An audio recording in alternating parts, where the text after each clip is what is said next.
اعوذ باللہ من الشیطان الرجیم بسم اللہ الرحمن الرحیم۔ محترم ناظرین السلام علیکم، میرا نام ہے حافظ عبد الرحیم۔ امید کرتا ہوں کہ آپ سب خیریت سے ہوں گے۔ آج کی اس ویڈیو میں ہم بات کریں گے جنگ بدر کے بارے میں کہ یہ جنگ بدر کب اور کیسے واقع ہوئی۔ ان سوالوں کے جواب آج کی اس ویڈیو میں ہم جانیں گے۔ محترم ناظرین، بدلہ لینے کے لیے ایک بڑی لڑائی کی ضرورت تھی اور لڑائی کے لیے سرمایہ بھی ضروری تھا۔ مکہ والوں نے اپنا سارا سرمایہ دے کر ایک تجارتی قافلہ شام کو بھیجا۔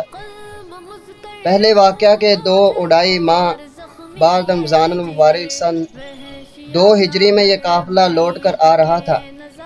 مکہ والوں کو خبر پہنچی کہ مسلمان اس پر چھاپا مارنا چاہتے ہیں۔ یہ خبر ملتے ہی قریش کے بڑے بڑے سردار 1000 سپاہیوں کو لے کر مکہ سے نکلے۔ ادھر نبی صلی اللہ علیہ وسلم کو اس کی خبر ملی تو آپ صلی اللہ علیہ وسلم بھی کچھ مسلمانوں کے ساتھ مدینہ سے چل پڑے۔ مکہ والوں کا قافلہ تو بچ کر مکہ پہنچ چکا تھا، مگر انہوں نے کہا کہ ہم بدر پہنچ کر خوشی منائیں گے اور ناچ رنگ اور شراب و کباب کے جلسے کریں گے۔ بدر ایک گاؤں کا نام تھا جہاں ہر سال ویسے بھی میلہ لگتا تھا۔ مدینہ سے 1 میل نکل کر نبی صلی اللہ علیہ وسلم نے پڑاؤ کیا، بچوں کو واپس کیا۔ مدینہ میں منافقوں اور یہودیوں کا ڈر تھا، اس لیے آپ صلی اللہ علیہ وسلم نے سیدنا ابو لبابہ رضی اللہ تعالیٰ عنہ کو مدینہ کا حاکم بنا کر مدینہ لٹا دیا اور 2 آدمیوں کو آگے بھیجا کہ قریش کا پتہ لگائے۔ چنانچہ آپ صلی اللہ علیہ وسلم جب بدر کے قریب پہنچے تو خبر پہنچانے والوں نے خبر دی کہ قریش وادی کے دوسرے سرے تک آ گئے ہیں۔ یہ سن کر آپ صلی اللہ علیہ وسلم یہی رک گئے۔ رات بھر دونوں لشکر آمنے سامنے پڑے رہے۔ مسلمانوں نے بھی کمر کھول کر آرام کیا، مگر اللہ رب العالمین کا رسول صلی اللہ علیہ وسلم رات بھر کھڑا نماز اور دعاؤں میں لگا رہا۔ اور جب صبح ہونے کو آئی تو آپ صلی اللہ علیہ وسلم نے مسلمانوں کو نماز کے لیے آواز دی اور نماز کے بعد آپ صلی اللہ علیہ وسلم نے جہاد کا آغاز فرمایا۔ یہ مسلمانوں کا پہلا لشکر تھا اور کافروں سے ان کی پہلی لڑائی تھی۔ ایک نیک دل قریشی نے چاہا کہ یہ لڑائی ٹل جائے اور ابن حضرمی کا خون کی قیمت اس کے وارث کو دے دی جائے۔ صبح ہوئی تو دونوں فوجیں میدان میں آ کھڑی ہوئی۔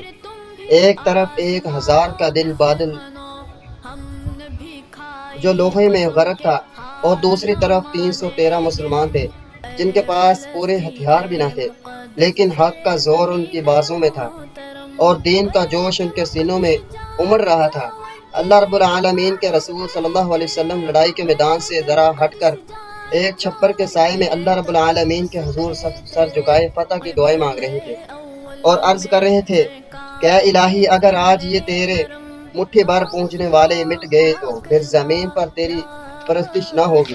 اس طرح شروع ہوئی کہ پہلے ابن حضرمی کا بھائی عامر، جس کو اپنے بھائی کے خون کا دعویٰ تھا، آگے بڑھا۔ ایک غلام مسلمان اس کے مقابلے کو نکلا اور وہ مارا گیا۔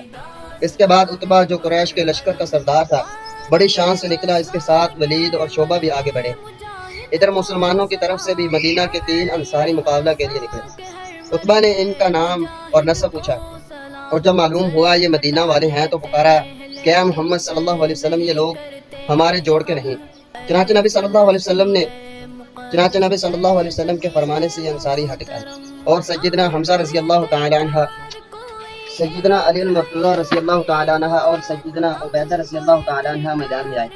عتبہ سیدنا حمزہ رضی اللہ تعالی عنہ سے اور ولید سیدنا علی رضی اللہ تعالی عنہ سے مقابل ہوئے اور مارے گئے، لیکن شعبہ نے سیدنا عبیدہ رضی اللہ تعالی عنہ کو زخمی کر دیا۔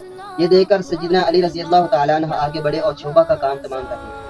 سیدنا زبیر رضی اللہ تعالی عنہ نے سعید بن عاص کا مقابلہ کیا اور ایسی تان کر برچھی ماری گئی، وہ دم سے زمین پر آ رہا۔ اس کے بعد عام حملہ شروع ہو گیا۔ مدینہ میں ابو جہل کی شرارتیں اور مسلمانوں سے دشمنی کا چرچا عام تھا۔ انصار کے 2 نوجوان اس کی طاق میں نکلے اور لوگوں سے پتہ پوچھ کر باز کی طرح اس پر ایسے چپٹے کہ دم کی دم میں وہ خاک اور خون میں لگ پڑا اور ایک دوسرے مسلمان نے جا کر اس کی گردن کاٹ دی۔ عتبہ اور ابو جہل کا مارا جانا تھا کہ قریش ہار مان کر بھاگنے لگے اور مسلمانوں نے ان کو پکڑنا شروع کیا۔